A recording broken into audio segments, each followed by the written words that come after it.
All right, hello and welcome to the 13th episode of the Rainier Strength Pod. I am here with Jim Seratt. Jim has a 1003 multiply squat with a 1995 total. In a world of charlatan strength coaches, Jim Seratt is the real deal and definitely not one of those. Jim, thank you for joining me today. How are you, man? I'm doing great, man. My pleasure. Thank you so much for having me on. Absolutely, dude. So what got you into the world of strength coaching in the first place, man? So I grew up in rural Montana and played sports, all that kind of stuff, but we didn't have access to strength coaches. I didn't even know that like strength coaching was a thing, right? Or that lifting weights was a thing. And then I went to college and had a weight room or had like a rec center there and started lifting weights because I wanted to look good naked, to be honest with you. Just wanted to look good. Had no concern about getting strong. I just wanted to look thick and juicy, right? And so started lifting weights, and had those newbie gains, like put on like 20 pounds my first semester between weightlifting and cafeteria food. And then about my junior year, I discovered, so I worked in the weight room too. I was like a fitness center attendant, whatever you want to call it. And I started noticing, like, it was a Division III school, so small. We didn't have like full-time strength coach or anything like that. Sorry, I got my cat here. And No worries, dude. so we didn't have like a dedicated strength conditioning program. But I noticed the football guys started coming in and they all had these little blue books that they would like, their programs essentially, right? And they didn't have anybody teaching them how to do the stuff. They just had to come in and do their lifts. And I was like, what is this? And so I started looking at it and I started copying their workouts and I was like, oh, this is kind of cool. And then I discovered around that time powerlifting.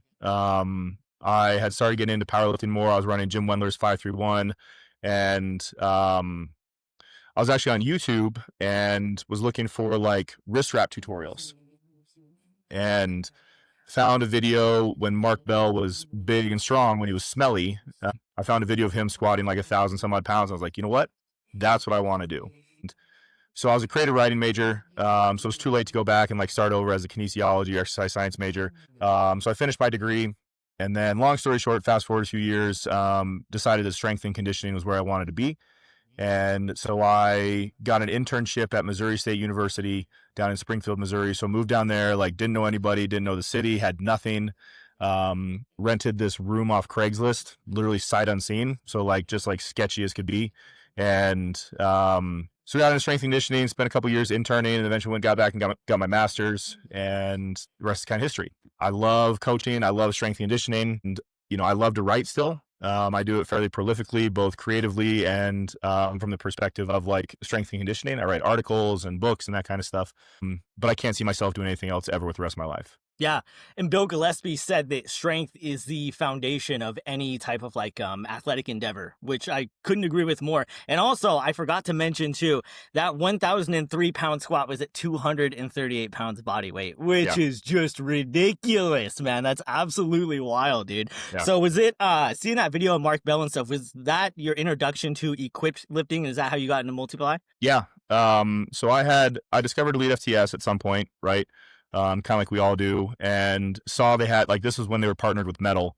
And so saw all the gear, but didn't know anything about it, right? Didn't have anybody to teach me how to use it. Didn't have a crew, like, again, like Division III college rec center, like didn't have the facilities to do equipped lifting, and probably would have hurt myself if I'd actually tried. So it wasn't until I got to Missouri State, our associate director was, his name was Jeremy Frey. And he was like between 220 and 275. He competed in some different weight classes, but I think at 275, he was a world record holder. Squatted like 1047 bare knee in like poly, not even canvas. Had like a 700 pound bench, 700 pound deadlift. And this is all in metal gear. Like metal's pretty good. But like gear has come a long way since like metal, and so super strong dude. And I happened to get very lucky to be able to like get in with his crew. And so he was sponsored by Elite FTS and then sponsored by Metal. And so I got this whole, like the whole setup. I got a bench shirt, briefs, and a suit for free, probably a couple $1,000s worth of stuff, for free because he had the hookup. And it was the Metal Jack stuff. So it was like the bright orange, like traffic cone looking stuff. And that's how I really got into gear. And, from there, it was just like nonstop, and I didn't want to do anything else. Like raw lifting is cool. I have massive respect for raw dudes and raw chicks. And there are some phenomenally strong human beings who compete raw. But like, I think it was Dave Hoff that said, like, I'm not trying to have the biggest raw squat, like I'm trying to have the biggest squat. And that's where I stand. Is like I just want to lift the most weight possible. Not the most weight raw, but the most weight possible. Yeah, and it was Dave Hoff who said that in West Side versus the World, which I think is a Yeah. fucking Yeah. awesome quote. And your last meet was 2024. So do Yep. you have anything on the table for 2025 as far as competitive meets go? Yeah, man. So actually, so I live down here in like Southwest Arizona. I'm the lead strength and conditioning coach on Fort Huachuca with the H2F program. So I oversee like 5 other strength coaches in the strength and conditioning program. And then I opened up my own training facility here in town.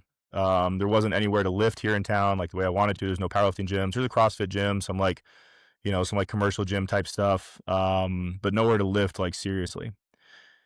And so I had some money set aside, and I've wanted my own place for a very long time. I think like a lot of us do.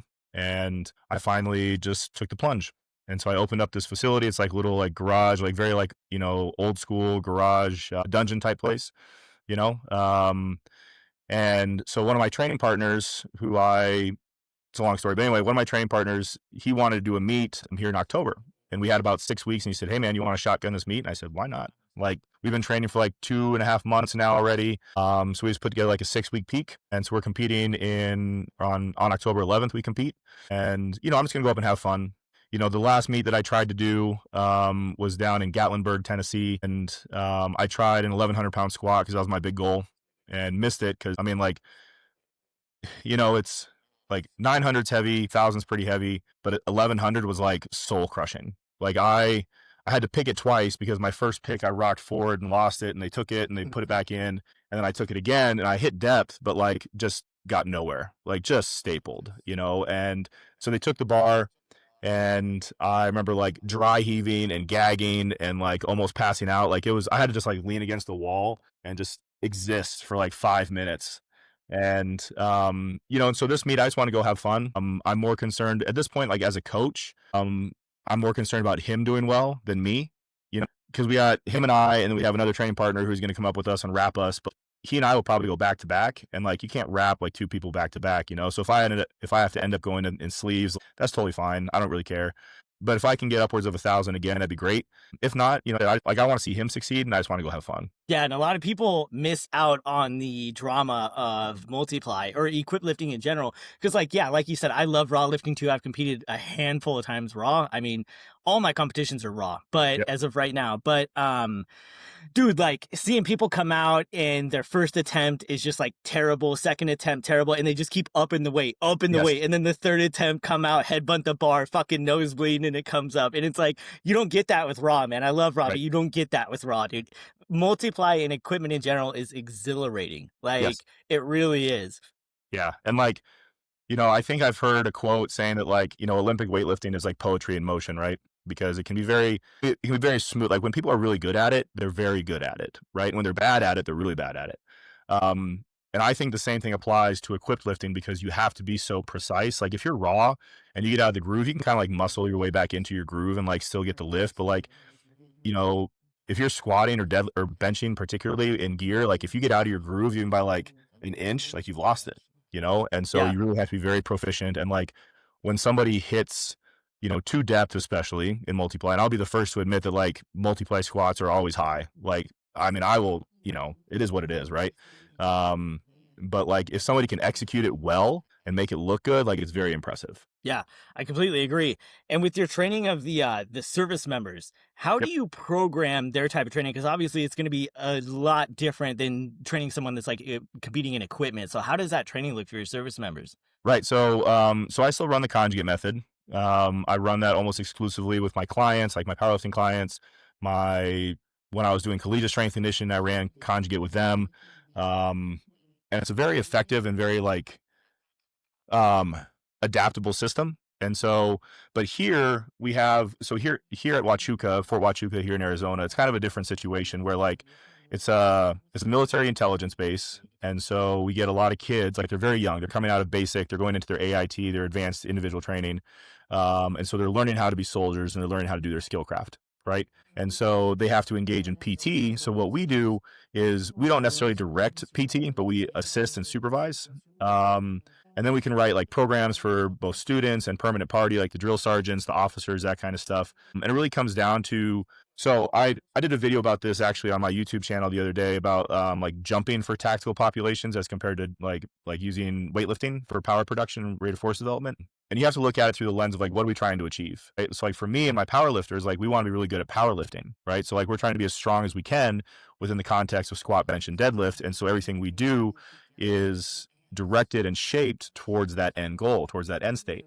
Whereas like with my tactical population, whether it's my AIT kids, whether it's a firefighter or the Green Berets I worked with up at First Group, it's utilizing those methods and those modalities as an opportunity to create a desired outcome, right? So like we still squat, bench, and deadlift. We still jump. We still do all the things, right? But you just have to not dumb it down, but you have to scale it down because the training age is very low, and the experience level is very low, and the chronological age is very low. Like these are young kids who don't have much experience. They're great kids, but they're like a bunch of computer nerds, which is totally fine, right? Like I'm a huge nerd myself. Like PS5, PlayStation, Warhammer 40,000. Like I'm a huge nerd, man. Like I just hide it, and so it's a little bit different, but like again, you just have to frame it through the lens of like what are we trying to achieve. So we do a lot of very basic stuff, motor patterning, movement patterns, that kind of stuff. Basic like postural mechanics. We don't really focus so much on like running mechanics. They do have to run, but like it's different than like a collegiate athlete where running is part of their sport. Like running for the tactical populations is something they have to do, right? It's not like their efficiency can be improved, but like with a track athlete, a sprinter or a middle distance runner, like their running mechanics are vitally important to what they do, right? To their success, right? Because it's just like squat, bench, or deadlift technique for a powerlifter, right? It's part of their sport. With these students, with this tactical population, it's more of like, how can I improve your efficiency so that we can improve your 2-mile time for your AFT, which is the Army fitness test. So it's just with any athlete, whether it's powerlifting, weightlifting, strongman, or tactical, or sport, you just have to frame it through the lens of what are we trying to achieve. Absolutely. And why did you choose the conjugate method versus something like, let's just use an example of like linear periodization? Why do you gravitate more toward the conjugate method for your athletes? So I ran 5-3-1 for a long time for myself, right? And loved it. 5-3-1 was great. I think it's a really fantastic raw program. I don't think it's designed for an equipped lifter, just by virtue of the volume, right? Like if anybody spent any amount of time in gear, like that doing a plus set of 5-3-1 is not something that's going to happen. Like I'm not going to take like a 10 rep max in my briefs or in my suit or my shirt, right? It's just not going to happen, right? And so I ran 5-3-1 for a long time. I got pretty strong on that, put on some good size, and then started getting into strength and conditioning as a career and as a profession. And there's a lot of different modalities, a lot of different like systems and methods and programs out there, right? There's like block periodization, linear periodization, undulating, all that kind of stuff, right? The guy who I worked under, Jeremy Frey, he was a block periodization guy, and he was very good at what he did, knew a lot. He didn't teach me much as far as like programming. Like I learned how to absolutely learned how to like coach and cue and look at technique, that kind of stuff. But when it came to like programming and actual periodization, I didn't really learn a whole lot. So I basically had to take it upon myself to do my own research, and was on Elite FTS one day, and I think like I started following Nate Harvey on Instagram, and it was just before his Conjugate U book came out, and he was pushing it pretty hard on Elite and on Instagram, and he was starting to do like all these videos and all this like Q&A type stuff. And I was like, let me see what this is all about. Like anybody who's in equipped lifting knows Westside, knows Louis, knows Conjugate, but like Conjugate has this, I think, like this like aura of mystique about it. Like what is Conjugate, and like how do we do it, and what's max effort and what's dynamic effort, and like you can understand the basic principles, but like understanding the nuances is a little bit different. So I bought Nate Harvey's book, Conjugate U, and I read that thing cover to cover, and I was like, this makes sense. Because Louis was a very smart man, like very intelligent, very smart, very knowledgeable, obviously, but was not great. Not great. Sorry, it just lagged, so I was pausing. No worries. Okay, so he wasn't great, in my opinion, at writing. Right, he couldn't communicate his stuff very well through writing because he knew so much that he couldn't just funnel it down into a very like precise measure, right? Into a precise statement. And so Nate's book really laid it out very simply, very eloquently, and very intelligently, and it made it much more accessible. So I picked that book up, I read it cover to cover, and I was like, this just makes sense. Like the whole premise of basically operating at like an optimal level all the time, because with block periodization, right? Like, so the system that I came up under, block periodization basically operates on like, hypertrophy, power, strength, or whatever, whatever order you go in. But the notion or the idea is that the fault of block periodization is that if you're looking at it through the lens of a multi-event sports season, right? You lose some of those qualities across time, right? So like if we're running a strength block, when we get into power, we're going to lose some of that maximal strength. If we're running a hypertrophy block and we go into strength, we're going to lose some of that hypertrophy, right? Because the training volumes, the training intensity is very different. And so you're always trying to like chase something, right? You're always losing something. And so the conjugate method, at least the idea of running concurrent periodization, is that you're training all qualities at the same time, right? You're training maximal strength, you're training rate of force development or explosiveness, whatever you want to call it, and training hypertrophy all at the same time. And so if you run it correctly, and if you are training hard enough and recovering hard enough, you should have minimal drop off through a season. And like it just made sense. And so I ran it with so when I was a graduate assistant at Missouri State, I had women's tennis, women's golf, men's golf. I think it was just my 3 teams. And I ran conjugate with all of them and really saw a lot of success. Golf and tennis are not sports that are typically like, touted as being very powerful or very strong athletes, right? There's just not the need for like, functional hypertrophy like there is in like football or baseball or basketball, right? But we saw a lot of success. My girls got very strong.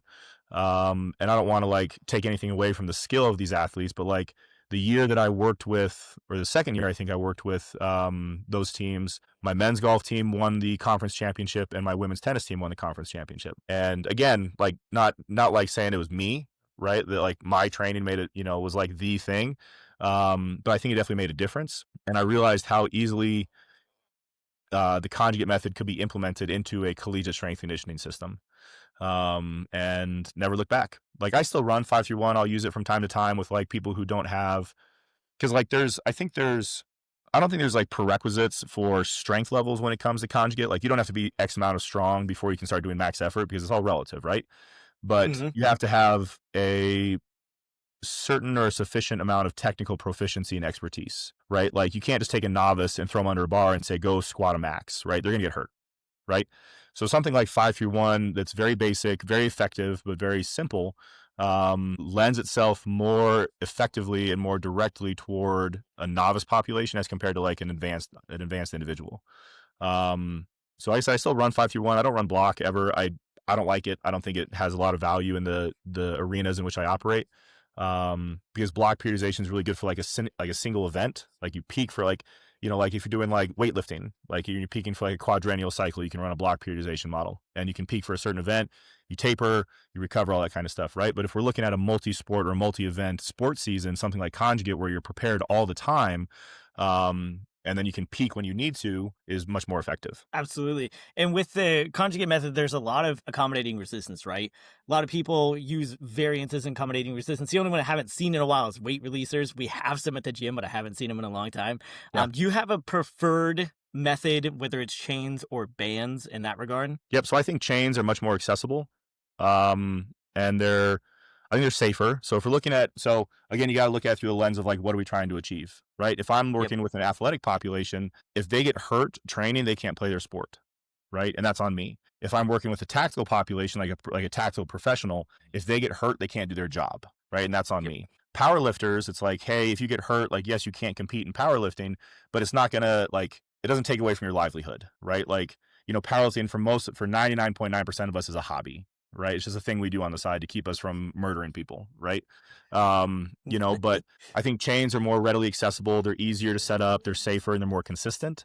Because you can have the same 2 bands, the same tension of band, and one can be more beat up or newer or whatever, and you have varying tension between the 2 bands, right? And so, and then you have like the strength curve of band tension, all that kind of stuff based on lifter height and, lever length, all that kind of stuff.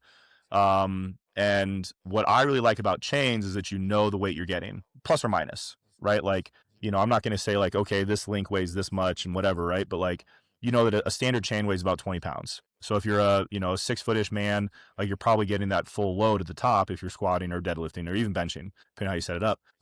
So you know the weight that you're getting, whereas with bands, it's this variable tension, and it's just this like magical made up number of like, well, there was like 300 pounds of band tension at the top. It's like, okay, there was tension, but like, you know, like I don't measure, like if I go squat 800 pounds plus 200 bands of tension, I didn't squat 1,000 pounds. I squatted 800, right?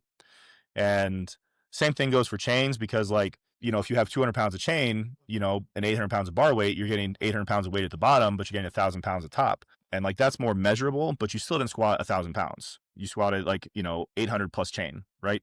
I like chains because they provide a little more instability. Like bands can be very like rigid and like, you know, lock you in place, especially when you're squatting. They just straight up and down.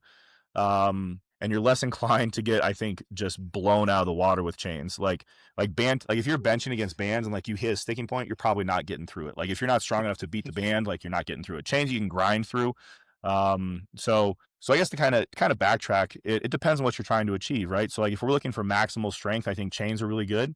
If we're looking at like dynamic strength or like explosiveness, bands are much better because you have to be fast, right? You can't, like if you're a strong bencher, you can probably grind through, whether you're raw or geared, you can probably grind through a band, but it's going to be way harder and you're probably going to miss it, right? That's been my experience. Like if you miss a banded lift, you're probably just going to miss it. But if we're looking at like rate of force development or like the dynamic effort, I think bands are a superior method as compared to chains because they have that reactive component and they have that elastic component. So it's going to pull you down. It's going to have that overspeed eccentric. So you have to move fast. But for maximal strength, and then like if we're doing stuff for like repetition effort, like hypertrophy, like chains are the way to go. Yeah.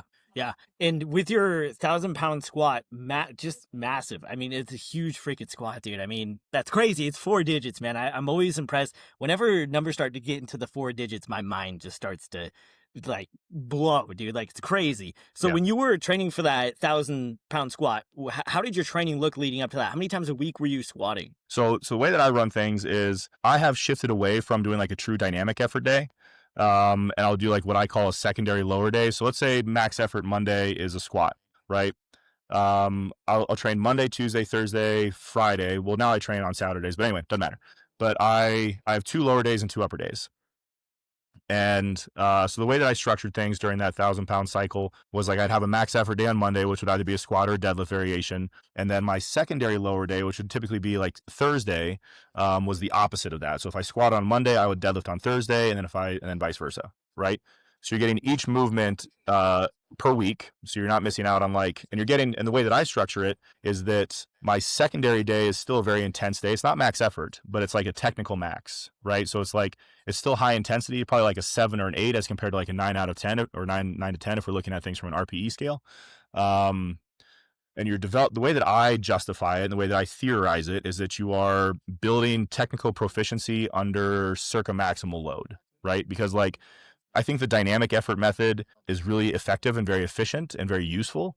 But again, it just depends on what you're trying to achieve. Like if you need to get faster as a lifter, the dynamic effort method is a way to go, right? But if we need to get stronger, I think having 2 like high intensity days, one like true max effort and then one a competition style lift under like a circa maximal load is a very effective way to go. And I've seen great success with that personally, as well as with my powerlifters that I have here.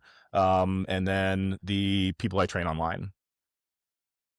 Absolutely, yeah. And with your equipped stuff too, how many times a week were you getting in the suit? Because that suit can be extremely taxing. Yes. So the way that I look at it is like, so there's technical proficiency in the gear as well as strength, right? And if you're not technically proficient in the gear, it doesn't matter how strong you are, you're going to get hurt or you're going to miss, right? So I stay in my briefs. So if we're squatting, I stay in my briefs for as long as I can, right? So if we're running like a 16-week cycle, I'll be in my briefs for like 12 weeks and just try to build as much strength as Juno, get out of here. Sorry, my cat is very curious right now. No worries. I got my dog looked up. He's insane. He's very jealous right now. So like if we're running a 16-week cycle, I'll be in my briefs for like 4 weeks or 12 weeks, you know, and build as much strength as possible with the minimal amount of support, right? And I say minimal sort of like in quotes because I wear like 4-ply briefs, like, you know, I got some fucking like robust briefs. And I took 1,000 pounds when I was training for that 1,100 pound cycle. I took 1,000 pounds. It was high, but I took 1,000 pounds in my briefs and sleeves. So I'm a big proponent of like staying out of the suit for as long as you can, unless you need more time to learn the suit. It's like, because again, that's a huge part of geared lifting, is being proficient in it, right? And learning how to use it. And if you need more exposure to the suit, it's probably not a weight issue. It's probably not a poundage issue. It's probably a technical issue. And so like with some of my people, I've been like, hey, we're like 6 to 8 weeks out. Maybe we start getting in the suit, right? Start getting more time in the suit so that we're familiar with it. We're comfortable with that pressure, that kind of stuff. And then we start going straps up and et cetera, et cetera. But I think I was probably only in the suit a handful of times before the meet. I don't think I need that much time in the suit. Like, I mean, I'm not trying to like blow myself up, but I'm a very technical and very proficient lifter, at least when it comes to squatting. And so the amount of time that I need to acclimate to the suit and to the pressure is probably less than some other people need. And then to like your point, being in that suit on top of your briefs, especially if you're going full kit, straps up, knees wraps, like it's super taxing. It is exhausting, right? And it's sort of one of those things where it's like, you know, the gear supports you, so you're able to lift this like super maximal amount of weight, but it also protects you, right? It also helps you because, you know, like if I were to take like a 600-pound squat multiple times a week, or, you know, multiple times over a training cycle, I'd get very fatigued, right? My joints get beat up, my muscles get beat up. But with the gear, it's protective and it's supportive. So the wear and tear on your body, like from a physical perspective, I think is much less as compared to like raw. Now the neurological and like CNS fatigue, yeah, man, she's all of my business right now. You know, but like the CNS fatigue and like just the systemic fatigue from being in that stuff is massive. You know, and so you just got to be smart about your recovery and the load that you're exposing yourself to. So Louis talked a lot about like making sure that your volume stays high with your accessory work as you get closer to a meet. Like a lot of people like to drop their accessory work because like they're like, well, I'm lifting heavier weights, I need more recovery, I don't have as much time or energy or reserves to dedicate to my accessory stuff, right? And I sort of walk like a moderate line between like doing more volume and doing less volume. I think you need to find an optimal range for you, because you don't want to get detrained, right? Because if you go in and you take 3 maximal squat attempts, you know, if it's a small meet, you don't have that much time between squat and bench, right? And you have to be able to recover, or you may not have that much time between attempts and you have to be able to recover, right? So I'm a big proponent of like, as you get closer to a meet, like doing more GPP style stuff, like maybe like, because you're probably not going to get a whole lot stronger in like the last 2 to 3 weeks, you know, realistically, or you're not going to put on any more muscle, that kind of stuff, but you can keep your GPP pretty high so that you can have that recovery capacity. So, but yeah, I'm in my gear every week. You know, like every once in a while, like if I just don't feel like putting it on, like if I'm in an off season or like just like screwing around, like I might go raw every once in a while. But I'm a geared lifter, man. And like I spend as much time in my gear as possible. Like I said, I don't care how much I can lift raw. Like I've done that, been there, done it. Don't really care. I just want to lift as much as I can. Yeah, and I've noticed that myself too. My last shirted bench day was this last Friday, my second time ever in the shirt, and I took 474 for 2, probably the first floating reps. Probably the first one was about a 2 block, second one maybe 1.5, a little bit under that. But I noticed before with my raw training, I was able to bang out the 120-pound dumbbell chest press flat for like 12 to 15 reps. And after that workout on Friday, I got 6 and I was fried, just like done completely. And just the requirement and the demand is so crazy. A lot of people don't realize just what your body goes through in the equipment. I'm also curious about your opinion on box squatting in the context of equipped powerlifting, because when I was talking to Sean Frankel, he was the complete opposite of everything that you saw at Westside over there at Big Iron, saying like, we don't use the box, we practice like we play, here's how we do it. But also from the athletic point of view, I see a ton of football players utilizing the box. But let's put this in the context of equipped powerlifting for now. What do you think about the box squat? I think, so the universal answer in strength and conditioning is it depends, right? Like that is the default, like it depends, right? I personally have not seen a whole lot of benefit from box squatting, like from a strength perspective. Now, from a technical perspective, I think, okay, so if we're looking at it from like, we'll step back a little bit. If we're looking at it from the perspective of like training athletes, right? A box is very effective because it's an easier movement to learn, right? You can teach somebody, hey, you're going to sit back to this box, you're going to sit down to this box, you're going to hit depth every single time, or at least a consistent depth. With athletes, I don't care how deep you squat, really. Like that doesn't matter. It's just a tool, right? But in the terms of equipped powerlifting, I think it'd be very useful because it teaches you to sit back into the gear, because that's what you have to do in the gear. Like you can't get forward into your knees. You maybe single ply, you can get away with it, but like multiply, you have to sit back. or otherwise you're going to get ejected and you're going to lose everything and you're going to get hurt, right? Also, like I said, equipped lifts tend to be pretty high, like, because obviously the material binds up, the pressure gets very intense, and you start to panic. Like, I don't care who you are. Like, I'm sure even Dave Hoff at some point has been, or like Donnie Thompson has been like, oh my God, I'm going to die, right? Like, just that pressure and that weight on your back. And it's like, where am I in space? Like, your brain is just trying to survive. So having a box to squat to is a very effective tool because it gives you a standard to hit every single time, right? And boxes can be useful in the same way that boards are useful, in that, like, you can drop the depth, right? So if we get into a brand new pair of briefs, they're very stiff, but it's like, hey, I want to hit a standard of depth every single rep. Like, I'm going to set my box a little bit higher, and then I'm going to work my way down as I get deeper into my training cycle. So like Dan Lighthizer, right? We both know Dan. And so Dan is a big proponent of the box squat. He really likes it and it works for him, right? It gives him something to sit to, it gives him a depth check, that kind of stuff. Personally, I don't find a whole lot of value in it for myself because unless I get like my straps super tight on my suit, like hitting depth is really not an issue. And I have taught myself to not panic as much as possible and to just be patient and like trust my spotters and trust my depth caller, right? So kind of wrap it up, I think it's a very useful tool, but you got to look at it from the context of like, what are we trying to achieve? And like, I think, so just like board presses, right? Like, people rely on boards way too much, I think, when it comes to shirted benching, because the boards are valuable because it gives you just like in squatting, it gives you a depth check, right? Like, hey, I know I can get this shirt to a 2 board or to a 1 board or to a half or whatever it is, right? But you start relying on that board instead of like you were talking about the floating reps. I think those are a much more effective way of teaching the shirt and learning the shirt, because you have that time under tension and you have that tension that you have to be able to maintain. But people cheat a lot with box squats. It's like, well, I moved 1,000 pounds, but it's like, yeah, you were 3 inches high though, right? And it's like, if you're using it for an overload principle, that's okay. But like, if it's like, if I'm in a bench shirt and I'm benching 600 pounds to a 4 board, like, that's not the same as benching 600 pounds to your chest, right? So it's like, so it's way different, right? Like, the tension and the pressure at the bottom of a rep, whether you're squatting or benching, is so much more significant than at the top of the rep, obviously. And you have to train yourself to be down in that position. You have to train yourself to be comfortable in that position and not panic. So I don't use them, but like for Dan, for Alex, who's in that group chat, we'll use box squats. Like, the way that I program for Alex is like, week 1 is a box squat, week 3 is a free squat, right? Because you have to practice like you play, just like Sean said. You have to, because it doesn't matter what you can box squat. It doesn't matter what you can board press. It matters what you can touch and what you can hit to depth. Yeah. And shout out to Alex too, man. He was actually the first person that I saw in person compete in equipment. And it kind of, I want to say I was familiar with the equipment beforehand, but it kind of like opened the door for me to be like, oh, wow, there's actually people like around here, even if it's one person that do this. Yeah. And I think at that meet, he hit 700 at like 181. It was just diabolical. I mean, yeah, fantastic squatter. Yeah, he's great. And he's very, like, working with him has been really awesome. Because like, just like with any athlete or any lifter, like, you're gonna get people, or any person, right? It doesn't matter what you do. Like, you're gonna have people who do what you say and do what you give them. And they're gonna have people who question everything, right? And there's nothing wrong with like asking questions and saying like, hey, why are we doing this? But it's another thing to be like, hey, you're paying me.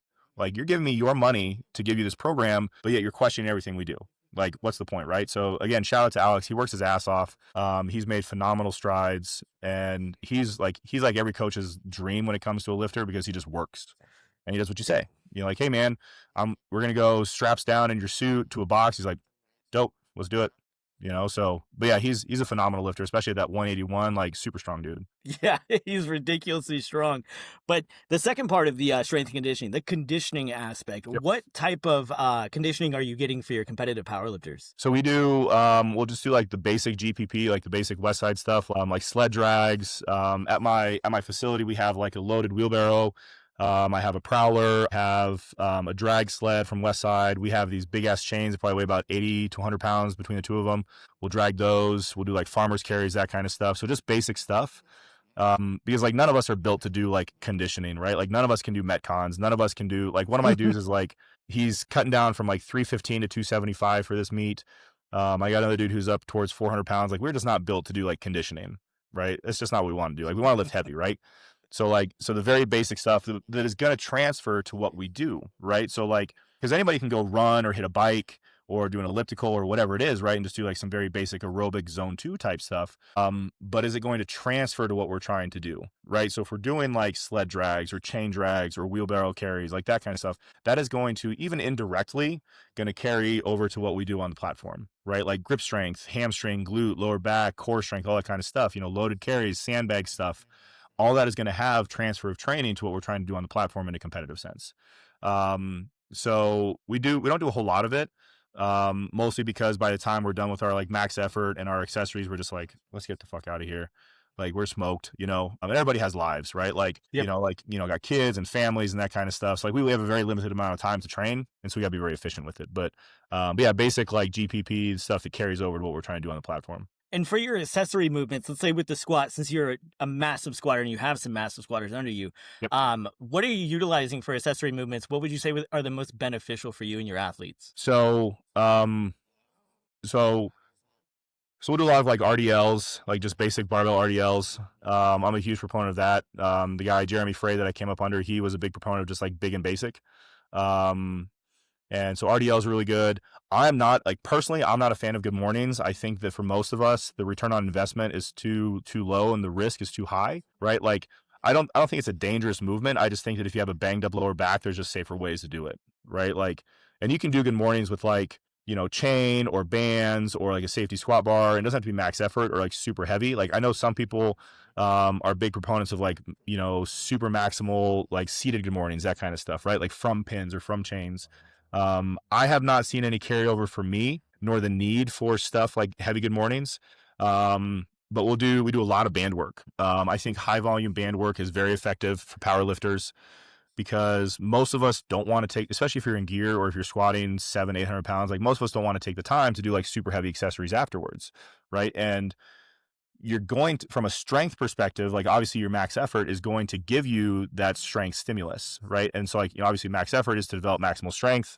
And then your accessory stuff is to build hypertrophy, right? So like a bigger muscle tends to be a stronger muscle, and more force productive muscle. But if we're looking at things from like how much energy do we have left in the tank, right? Like if I can go, so like I think this last squat day, which was 2 weeks ago, or yeah, not this last Monday, but the Monday before, we did like we'll do like a core movement, like a good morning movement, usually just like band or like dumbbell, and then we have a reverse hyper and we do hamstring movement. So like, I'm a huge proponent, and this is something that both Louis and Nate Harvey talked about, was like high volume band work.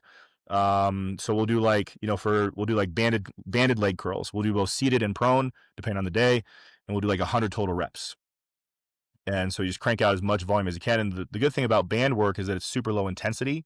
Like each rep is pretty low intensity, but you can accumulate a shit ton of volume and a sort of aggregate high level of intensity with very low acute intensity, if that makes sense. Right. It's not the same as like doing, like if I did 100 like RDLs, even with dumbbells, like I'd be smoked and crushed. Right. But I can do 100 leg curls and my hamstrings may be tired and like might cramp a little bit, but I'm not going to be brutally sore the next 3 days and not be able to walk. Right. I think core work for lifters is super important. Like people like to argue like, hey, well, you're getting tons of core work like through bracing. Absolutely you are, right? Like you can't argue that, like, I mean, 1,000-pound squatter, like I don't care if you're in gear, wraps, and a belt, like you still have to have the strength to support that, right? And be able to brace in through that. But we do like, standing band crunches, we'll do side bends, we'll do rotational work, because I'm a big proponent of like, if we operate in a certain range of motion or a certain plane so often, let's train the things that we don't do. Right. So like, we're, as lifters, we're very sagittal plane and even some not transverse, but lateral, or frontal rather. So let's do some transverse work. Right now, not a lot of it, but it's still important. Just like Louis says, weak things break, and like you're only as strong as your weakest link. Right. And, reverse hypers have become a big thing. We didn't have one for a long time or for a while, but one of my guys is a welder. And so he put one together for us. He just like fabricated one on his own, saved me like $600-$800 on a fucking reverse hyper. And so we do a lot of those. And like I said, we do like leg extensions with bands because I don't have a leg extension machine. So we do a lot of band work. And I think bands are like severely underrated for accessory work, because people are like, well, bands don't work, or like bands, blah, blah, blah, blah, blah. And it's like, yeah, but like if you're doing the right thing on top of it, like if you were to do 100 leg curls on your, like by themselves, you're probably not going to see much of a gain. But if you do them in conjunction with like a max effort deadlift or a max effort squat session, you're going to get stronger, you're going to get bigger. And then if we look at it from a durability and resilience perspective, like a tissue health perspective, right? Like pushing because like obviously the muscle tissue is very vascular, right? It has a very high blood supply. Whereas like the connective tissue, like your tendons, your ligaments, that's very avascular. So it has less of a blood supply. And typically where guys get hurt or where lifters get hurt, especially if you're on gear, like if you're on steroids, right? Like your connective tissue hypertrophy is slower than your muscle tissue. And so that's where guys get hurt, right? Is because their muscles get so strong, they produce so much force relative to what their connective tissue and their bones can handle, then that's when they get hurt. So if we push stuff, and I'm not saying my dudes are on gear, that's not what I'm trying to say, right? But like from a health perspective, if like we can hypertrophy the connective tissue so that it's healthy and stable and strong, we're going to see less injury and we're going to see less wear and tear on the system. Yeah.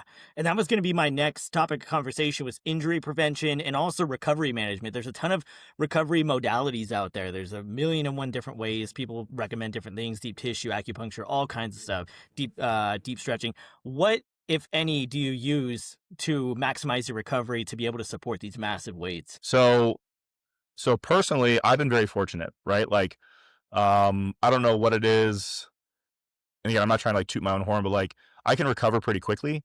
And like, yes, like, you know, we're about like 4 or 5 weeks into this meet prep, right? This meet peak. And I am starting to get beat up, right? But I think when it comes to like moving big weights, like, yes, you're going to get beat up, you're going to get fatigued, you're going to get tired and sore, but, and like to throw in some bro science, I think it's like muscle maturity, if that's even like an idea, right? Or even like a topic that like, you know, your muscle tissue itself is durable and like sufficiently exposed to that kind of stimulus that it no longer has such a traumatic effect, right? So like I don't need a whole lot of recovery, so I can do like a max effort squat session on Monday, and then we'll do our volume bench on Tuesday, or on Wednesday rather. We'll do our secondary lower on Thursday, and then our max effort bench on Friday. And like, yeah, I'm beat up, but like by the next week I'm ready to go. But we do foam rolling. We go through like the Wenning style warm ups, like the high volume like Wenning style warm up. Very light. Like, so Matt Wenning talked a lot about like, you know, going like heavy on these warm ups to try to push a bunch of hypertrophy before you even start your workout and improve your GPP and your conditioning. And I've tried that personally, like the heavier style, and I don't like it. So we'll do like, so if we're doing like a bench day, we'll do like band triceps, we'll do face pulls, we'll do dumbbell bench, we'll do like some kind of like lateral or like frontal raise, like for 2 to 3 rounds of 20 reps each movement. So we just push a bunch of blood, get everything physically warmed up, physically ready to go. Because especially as we age, right, and this is something that I'm starting to feel, like I'm 39, is that like you have to be prepared. Like there was a long time in my life where I could just like jump under the bar and go. Like every 20-year-old dude is like, I don't need to warm up. Like, what are you talking about, old man? You know, and it's like, all right, like, you know, wait till you're, you know, and I'm here now almost 40, being like, wait till you're almost 40. You know, and then tell me how you feel, right? Like when it hurts your elbows when you sneeze, like you probably need to warm up. And you know, but like, so we go through the warm up. You know, I kind of leave recovery like for my guys like to their own devices. Like, you know, I try to promote like, hey, make sure you're getting enough sleep. Like sleep is huge, right? And I think for most of us, sleep is an underrated modality when it comes to recovery, because like, one, we're so caffeinated, and we're, you know, like we all like use like the nicotine pouches, so everybody's like stimulated out the ass, right? And then our phones, like, you know, so even if you're laying in bed winding down, like you're still on your phone, so your brain is still engaged. And so like I try to teach not just my lifters, but my athletes, like the tactical people I have, like, hey, when you go to bed, put your phone away. Like go to bed early. If you are going to be on your phone, go to bed 30 to 40 minutes early so that you can look at your phone before you actually have to go to bed, right? In the past, I've used like, so here at work, we have an athletic trainer and a physical therapist. So I'll use them sometimes for like, you know, like some stretching, some massage, you know, some basic injury recovery type stuff. Like if something's banged up, like they'll help me through that. We have like the Normatec boots, like the compression boots. So that's super useful with like the lower body stuff. We have like hot and cold machines that push like hot water, you know, through like elbow wraps and low back stuff, that kind of stuff. But basically like nutrition and sleep and hydration are, I really think everything else is just like accessory to that. But like sleep, food, and water are like your meat and potatoes, right? And like if you're like, supplements are great, steroids are great. Okay, so unfortunately, episode 13 has been condensed to 46 minutes out of an hour and 33 of its original recording. The reason is we had some technical difficulties that were so severe that it caused the episode to be condensed that greatly. Now, in the last 13 episodes, I have never had any technical issues to this degree. Unfortunately, due to the unforeseen circumstances, these things do happen, but the silver lining is Jim Seratt will rejoin the Rainier Strength Pod at a later date. He has a meet coming up later this year. So after that meet, we will touch back with Jim Seratt and go over some of the topics that were unfortunately cut out of episode 13. I appreciate your continued support of the podcast and being a listener. It means the world to me. I'm the only one doing all of this, maintaining like the website, the uploads, and everything of that nature is only on me, and I am not the most tech savvy individual in the world, as you probably come to realize. If you would like to support the podcast, of course, sharing on social media helps, or you can go to www.rainierstrengthsystems.com, and there is a ton of merchandise to select from that also has express shipping. Again, thank you so much for supporting the podcast. I appreciate it. It means the absolute world to me, and we will be back with episode 14 next week, better than ever.